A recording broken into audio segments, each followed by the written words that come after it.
Hello hi, నేను మీ తిరుమల. ఎలా ఉన్నారండి? నేనైతే చాలా చాలా బాగున్నాను. ఇవాళ ఒక ఎండు చేప పులుసుతో మీ ముందుకు వచ్చేసాను. అమ్మమ్మ కాలం నాటి రెసిపీ అండి ఇది. ఫస్ట్ పోపుకి రెడీ చేసుకున్నాను. చూడండి, మట్టి కుండ పెట్టాను. ఆయిల్ వేసి ఆనియన్స్ లావులావుగా కట్ చేసుకోవాలండి, సన్నగా కట్ చేయకూడదు. దీనికి ఒక ఆనియన్ని 4 ముక్కలు చేయాలి, బాగా మగ్గనివ్వాలి. తర్వాత ఒక దోరగా ఉన్న టమోటా ఒకటేసి మగ్గనిచ్చాను. ఆ తర్వాత 4 మునక్కాయలు కట్ చేసి వేశాను, ఒక దోసకాయ కట్ చేసి వేశాను. అవి ఆయిల్లో ఒక 5 మినిట్స్ మగ్గాలి. కొంచెం కరివేపాకు వేసేసి ఒక 2 మినిట్స్ కలపాలి. కలిపిన తర్వాత వాటర్ అంతా బయటికి రిలీజ్ అవుతుంది. ఆ వాటర్ అంతా రిలీజ్ అయిన తర్వాత చూడండి, ఇలా కలుపుతుంటే ఇలా మగ్గుతూ ఉంది కదా, మట్టి కుండ కదా, అడుగు అంటుతుంది లైట్గా. అది కొంచెం చూసుకొని సిమ్లో పెట్టుకోవాలి. ఉప్పు, పసుపు, 2 స్పూన్ల కారం వేసేసి ఇంకొంచెం సేపు ఆ పచ్చివాసన పోయే వరకు కలపాలి.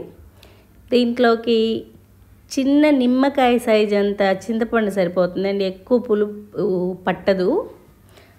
కొంచెం చిక్కగా చింతపండు పిసికి నానబెట్టి పక్కన పెట్టుకోండాలి.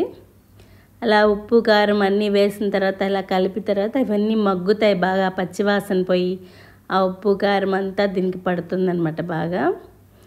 చూడండి, అలా ఒక 5 మినిట్స్ మగ్గనిచ్చి మగ్గింది కదా.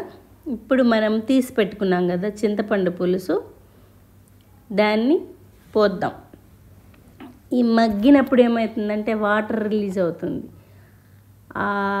ఆ వాటర్ అంతా కర్రీకి ఫ్లేవర్ తెస్తుంది అనమాట. చూడండి, బాగా మగ్గిపోయింది కదా. ఇప్పుడు ఆ చింతపండు పులుసు పోసేద్దాం. అదే పోసేసాను చింతపండు పులుసు. చూడండి, కొంచెం చింతపండు చాలు, ఎందుకంటే దోసకాయలో పులుపు ఉంటుంది, పచ్చి టమాటాలు వేసాం కదా, అందులో పులుపు ఉంటుంది. మీకు పచ్చివి దొరకకపోతే పండువైనా వేసుకోండి, దోరగా ఉన్నవైనా వేసుకోండి. ఈ పులుసుకి అదే టేస్ట్ బాగుంటుంది. ఇప్పుడు ఈ రెండిటికి కలిపి ఒక స్పెషల్ ఇంగ్రీడియంట్ వేస్తున్నాను. అదేంటో చూడండి. కొత్తిమీర వేసేసాను కదా, వేసిన తర్వాత మూత పెట్టేశాను. పులుసు బాగా ఉడికిపోయి దగ్గరకు వచ్చేసింది. చూడండి, చిక్కగా వచ్చింది. ఇప్పుడు అందరికీ నోట్లో నీళ్ళు వస్తాయి చూడగానే, టెంప్టింగ్ అనమాట. ఇంకా అవి వేసిన తర్వాత దాని టేస్ట్ ఇంకా నెక్స్ట్ లెవెల్. అంతే, అంత ఎమ్మీగా ఉంటుంది, అంత టేస్ట్గా ఉంటుంది. చూడండి, ఎండు చేపలు, తాటాకు చేపలు ముక్కలు కడిగి శుభ్రం చేసి పెట్టుకొని ఒక 15 ముక్కలు వేసేసాను. వేసిన తర్వాత కలిపేస్తే ఇంకోసారి ఈ ఎండు చేపలు వేసిన తర్వాత ఎక్కువ ఉడకనవసరం లేదు, ఒక 5 నిమిషాలు ఉడికితే సరిపోతుంది. ఇది మూత పెట్టి కలిపేసి ఇంకోసారి కలిపి మూత పెట్టేసుకున్నాం అనుకోండి, సరిపోతుంది. ఈ పులుసు రైస్లోకి అయితే అస్సలు మారలేసి చెప్పనవసరంలే, సూపర్ ఉంటుంది. ఇంకా రాగి సంగటిలోకి అయితే అస్సలు మామూలుగా ఉండదు. నేనైతే రాగి సంగటిలోకే చేశాను ఈ పులుసు. చూడండి, ముక్కలన్నీ బాగా ఉడికిపోయి పులుసు దగ్గరకు వచ్చేసింది కదా. ఇప్పుడు ఎండు చేపలు వేసేసిన తర్వాత దీంట్లోకి ముందే ఒక గుప్పుడు కొత్తిమీర వేసాం కదా. చూడండి, కొంచెం కొత్తిమీర కరివేపాకు వేస్తే ఆ నీసు వాసన రాకుండా ఉంటుంది.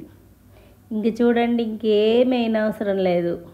చూసారు కదా నా కర్రీలు, చూడండి మీరు, ఎక్స్ట్రా మసాలాలు, ఎక్స్ట్రా ఫ్లేవర్స్ ఏమి ఉండవు. న్యాచురల్గా కర్రీ వెజిటబుల్స్లో ఉన్న ఫ్లేవర్స్ మాత్రమే రిలీజ్ అవుతాయి. కర్రీస్ అలానే తినాలి. మనం వేరే వేరే మసాలాలన్నీ వేసుకుంటే గ్యాస్ ఫామ్ అవ్వడం అలా ఉంటుంది. చూడండి, అయిపోయింది పులుసు. ఇంకా 2 మినిట్స్ మూత పెట్టేస్తాను. తీసాను. ఇప్పుడు ఒకసారి ఉప్పు కారం అన్నీ సరి చూసుకుంటే కరెక్ట్గా సరిపోయింది నాకు. ఈ పులుసులోకి ఒక ఫుల్ స్పూను ఉప్పు పట్టింది, 1.5 స్పూన్ కారం వేసాను, ఒక 1/2 స్పూన్ పసుపు వేసాను. కరెక్ట్గా సరిపోయింది. మీరు కావాలంటే మీ టేస్ట్కి తగ్గట్టు వేసుకోండి. మేము కొంచెం స్పైసీ తింటాము, సరిపోయింది. దీన్నైతే నేను రాగి సంగటిలోకి చేశాను. అసలు దీని టేస్ట్ ఇంకా చెప్పనవసరం లేదు, నెక్స్ట్ లెవెల్. చూడండి, చేయండి, ట్రై చేయండి. Thank you very much.